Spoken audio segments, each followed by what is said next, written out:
Za nami je prvi del odbojkarske sezone 2009-2010. Kako ste zadovoljni z uspehi? Kaj bi bilo lahko še bolje?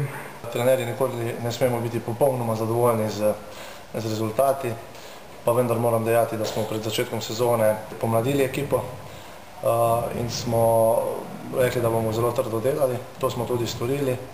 Potem pa v bistvu kar na nek način presenetili, saj smo v prvem delu vseh uradnih tekem kar 15krat od 20 tekem uradnih zmagali. Seveda so apetiti potem tudi malo narasli, vendar menim, da smo presegli svoje cilje in da lahko ta ekipa doseže še veliko ob isto vztrajnem trdem delu. Kakšni so cilji za drugo polovico sezone? Torej, praktično smo se že uvrstili v modro skupino za prvaka. Teoretično še vendar obstajajo neke možnosti, vendar praktično smo se tja že uvrstili. Torej, tekme bojo veliko težje, nasprotniki veliko težji, veliko boljši, tako da jasno bo, da bomo nekaj več tekem verjetno izgubili. Pa vendar moramo ostati pozitivni, kar je lastnost te ekipe, pozitivno vzdušje, ekipni duh, iskrenost, prijateljstvo in trdo delo.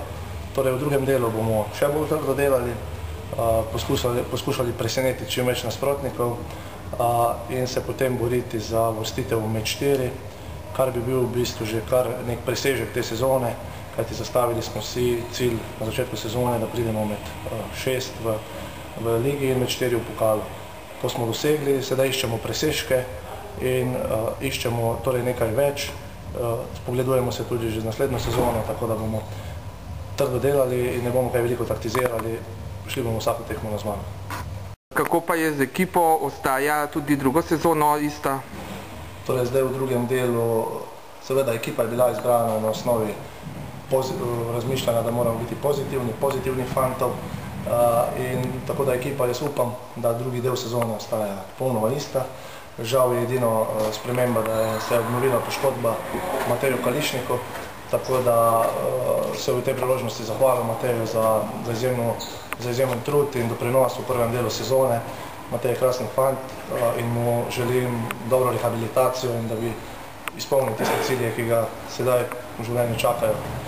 Mi bomo, kot sem dejal, upam, da ostali vsi skupaj, vsi pozitivni in da bo to ekipo še naprej krasilo prijateljstvo in dobri medsebojni odnosi, kajti to je eden od temeljev našega uspeha.